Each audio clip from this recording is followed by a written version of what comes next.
সদ্যঘোষিত CBSE দশম শ্ৰেণীৰ ফলাফল দি গ'ল। সময়ৰ অভাৱত শুভকামনা দিবলৈ পলমেই হ'ল। এতিয়া আহিছোঁ আৰ্মি পাব্লিক স্কুলৰ পৰা 98.2% লৈ অৱতীৰ্ণ হৈছে। আৰচিয়া যোৰহাট মিছন হস্পিটেলৰ চিকিৎসক ডাক্তৰ সঞ্জীৱ বৰুৱা আৰু ডাক্তৰ অনুবী দাসৰ জ্যেষ্ঠ কন্যা।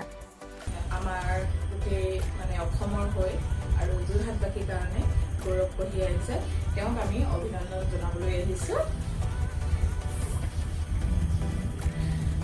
এতিয়া বিশেষভাৱে আমি নাম তেওঁৰ পৰিচয় জানি লওঁ। আৰচিয়া বৰুৱা, মই ক্লাছ 10 এইবাৰ এক্সামিনেশ্যনছ দিছোঁ। 98.2% কৰিছোঁ। বহুত ভাল লাগিছে এইটো এচিভমেণ্ট পাই পেলাই। তুমি কেনেকৈ পঢ়িছিলা? এনেকুৱা ৰিজাল্ট পাম বুলি ভাবিছিলা? নাই, সেইটো কেতিয়াও ভবা নাছিলোঁ। বাট হাৰ্ড ৱৰ্ক সেইবিলাক চব কৰিছিলোঁ, ডিচিপ্লিনত আছিলোঁ, ডেইলি পঢ়িছিলোঁ, যিমানখিনি টাইম পঢ়িছিলোঁ ভালকৈ পঢ়িছিলোঁ। প্ৰায় দুজন কৰ্মৰত দুইজন চিকিৎসক হৈ কিমান ব্যস্ততা, মানৱ সেৱা কিমান দিনটো কৰি থাকিব লাগে, ৰাতি দিন কোনো কথা নাই, যেতিয়াই দৰকাৰ হয় প্ৰয়োজনত যাবই লাগিব। তাৰ মাজতে তুমি কেনেকৈ তোমাৰ শিক্ষা পদ্ধতিখিনি লৈ গৈছিলা? তেনেকৈ মেছেজটো তোমাৰ নিচিনা তেনেকুৱা প্ৰত্যেকটো পৰিয়ালে কিবা এটা কেনেকৈ অকণমান গম পাব, কেনেকৈ কৰিলে কেনেকৈ আগুৱাই যাব পাৰিব, তোমাৰ পৰা দুটামান কথা সুধিব বিচাৰোঁ। মই সেইটোৱে ভাবিছিলোঁ কি মোৰ পঢ়াটো নিজৰ, সেইটো মা দেউতা যেতিয়া থাকিব তেতিয়া মই মা দেউতাৰ পৰা ডাউটছখিনি সুধিম। তাৰপিছত যোনখিনি আগাৰ মোৰ যেতিয়া ষ্ট্ৰেছ হৈ থাকে তেতিয়া মই টিপছখিনি ল'ম মা দেউতাৰ পৰা, তেতিয়া মই কৰিছিলোঁ। বাট মই সেইটো গম পাইছিলোঁ কি পঢ়াখিনি নিজৰ, নিজে পঢ়িব লাগিব, নিজে বস্তুটো বুজিব লাগিব, সেইটোৱে আৰু মই ভাবিছোঁ তুমি এতিয়া সকলোৱে ভাবে মই কি হ'ম, দেউতা মা চিকিৎসকে দুইজন, নহয় জানো? সেইটো কাৰণে ভাবিছোঁ দুইগৰাকী চিকিৎসক হৈ তুমিও চিকিৎসকেই হ'ম বুলি ভাবিছে না? তোমাৰ মনত কি আছে, কি হ'ম বুলি ভাবিছে? এনেইতো মোৰ ইচ্ছা আছে আৰ্কিটেক্সাৰ পঢ়িবলৈ কাৰণে আৰু আৰ্কিটেক্ট পঢ়িবলৈ। তো মই তেতিয়াও ফিজিক্স, কেমেষ্ট্ৰি, মেথছ আৰু বায়'লজিয়ে ল'ম নিজৰ ক্লাছ 11ত। তো তেতিয়া মই ভাবিছোঁ তেতিয়া আমাৰ দুটা পাঠে খুলি থাকিব। PCMD মই আৰ্কিটেক্সাৰো পঢ়িব পাৰোঁ আৰু PCBD মই ডক্টৰো বনিব পাৰোঁ। তো তেতিয়ালৈকে ভাবা নাই, তেতিয়া আৰ্কিটেক্সাৰ ঠিকে আছে। এই ল'ৰা ছোৱালীবিলাক খুব কি হৈছে মোবাইলত, বিশেষ মোবাইলটো কেনেকৈ কি কৰিব লাগে অকণমান তোমাৰ পিছৰ ছাত্ৰ ছাত্ৰীসকলে কিবা এটা তুমি মেছেজ। মই সেইটো ভাবিছোঁ কি মোবাইলটো ইউজ কৰোঁতে আমাৰ ওপৰত ডিপেণ্ড কৰে। আমি আগৰ বস্তুটো ভালকৈ ইউজ কৰোঁ তেতিয়া আমাৰ কাৰণে লাভ দিব। তো মই যেতিয়া পঢ়িছিলোঁ সেই টাইমত মই ভালকৈ ইউজ কৰিছিলোঁ, নিজৰ ইউটিউব লেকচাৰ্ছ লোৱা হ'ল, আমাৰ AI আজিকালি যোনখিনি টেকন'লজিজ ChatGPT সেইবিলাক জেমিনাই সেইবিলাক চব ইউজ কৰা হ'ল, গুগল ইউজ কৰা হ'ল। বাট যেতিয়া মোৰ যেতিয়া মই ফ্ৰী টাইম আছে তেতিয়া মই এনেই ইউটিউবত ভিডিঅ'জ চাওঁ, নিজৰ ফানি ভিডিঅ'জ এনেকুৱা টাইপৰ মটিভেশ্যনেল ভিডিঅ'জ চাওঁ। তেতিয়া তুমি বাহিৰা কি কৰি ভাল পোৱা? বাহিৰাটো মই বেডমিণ্টন খেলি ভাল পাওঁ, আৰ্ট কৰি ভাল পাওঁ, ডান্স কৰি ভাল পাওঁ। চব ফালৰ পৰা হেৰি থাকিলেও ল'ৰা ছোৱালীৰ কাৰণে বহুত চিন্তা কৰে, কিবা এটা আমুক হ'বই লাগিব, প্ৰেছাৰ দিয়ে। তোমাৰ কিবা মা দেউতাৰ ফালৰ পৰা কিবা প্ৰেছাৰ আছে?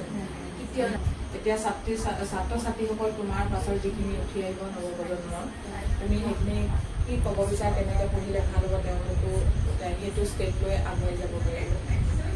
মই এইটো ভাবিছোঁ কি পঢ়াটো নিজৰ, নিজে পঢ়িব লাগিব আৰু আমাৰ পিছত ভিতৰত ড্ৰাইভিং কিউৰিয়চিটিটো হ'ব লাগে, এটা বস্তু জানিবলৈ কাৰণে, শিকিবলৈ কাৰণে, তেতিয়াহে শিকাটো হয়।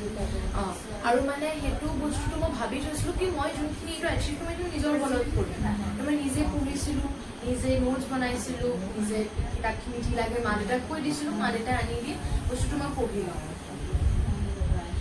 আমি সকলোৱে গৌৰৱ কৰিছোঁ আৰু ভৱিষ্যততে তোমাক আমি সদায় এনেকৈ আৰু আগুৱাই যোৱা আমি সদায় আশীৰ্বাদ থাকিব, সকলোৰে মৰম থাকিব। পিছৰ পৰ্যায়তো এনেকুৱা এটা খবৰ পাম বুলি আশা কৰিলোঁ। তোমালৈ বহুত বহুত মৰম আৰু শুভেচ্ছা। আমাৰ ডাক্তৰ অনুবী দাস বৰুৱা বাৰ ওচৰলৈ আহিছোঁ। বাৰ মুখেৰে কন্যাৰ সফলতাৰ আঁৰৰ কথাখিনি আৰু অকণমান জানিব। সকলো মাক দেউতাকৰ ভালেই লাগে আৰু ইমান ব্যস্ততাপূৰ্ণ কৰি থাকে, তাৰ মাজতে এনেকুৱা এটা ৰিজাল্ট ল'লে আশা কৰিছিলে নে? কেনেকুৱা লাগিছে অকণমান আপোনাৰ পৰা মনোভাৱবিলাক? আছিলে সেইটো হিচাপতে তাই ৰিজাল্টটো পাইছে আৰু আমি যিমানখিনি টাইম দিছিলোঁ তাই গাইডেঞ্চ দিছিলোঁ কিন্তু বাকীখিনি তাই চব নিজৰ চেষ্টাৰ বলতেই ইয়াতে এইখিনি পাইছে চ' মই ঠিকতে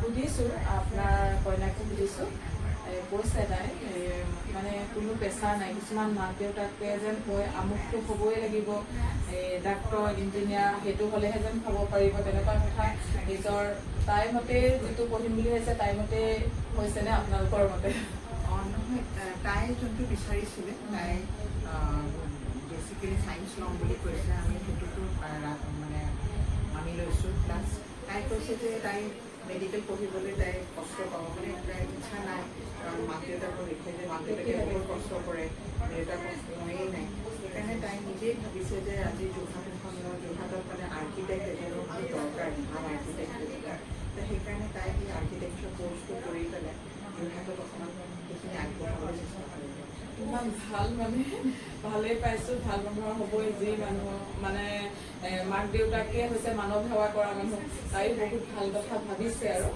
আগলৈ এনেকৈ আপোনালোকে মানে তাইৰ উপৰিও আমাৰ বেলেগ মানে মাক দেউতাকো যেন আপোনালোকৰ নিচিনাকৈ কিছুমান ভাৱধাৰাবিলাক মানে গঢ়ি তোলক এইটো কাৰণে প্ৰকৃততে প্ৰায়ভাগ মাক দেউতাক আজিকালি কি হৈছে মই ক'লোৱেই আপোনাক আমুকটো হ'ব লাগিব আচলতে ল'ৰা ছোৱালীৰ ওপৰত ভিত্তি কৰিহে যিকোনো দিব লাগে আৰু যিটো ফালে যাওক তেওঁলোকৰ মতে তেওঁ যদি ডক্টৰ কৰিবলৈ মন গৈছে আপুনি যদি ইঞ্জিনিয়াৰ কৰাই ল'ৰা ছোৱালীৰ পাছত কি হয় প্ৰভাৱ পৰে কিছুমান সেইটো কাৰণে আৰু বহুত বহুত শুভকামনা বহুত ভাল লাগিল আৰু তাৰ মাজতে কৈছোঁ এইটোৱে কৈছোঁ কিয় সমষ্টি আমাৰ কিন্তু আপোনালোকৰ প্ৰত্যেক ইয়ালৈ আহে যেতিয়া আপোনালোকৰ মিছন তাত আহে কয় সকলোৱে বহুত ভাল লাগে আৰু মই তাৰ মাজতে কৈছোঁ মই বহুতখিনি সহায় পাই থৈছোঁ বাৰ পৰা কাৰণ মোৰ কাৰণে নহয় যেনেকৈ মানৱ সেৱা ময়ো সহায় আৰু হাঁহি কাৰোবাক যদি সহায় কৰি অকণমান হাঁহি বিৰিঙাব পাৰোঁ সেইটো কাৰণে মই কৈছোঁ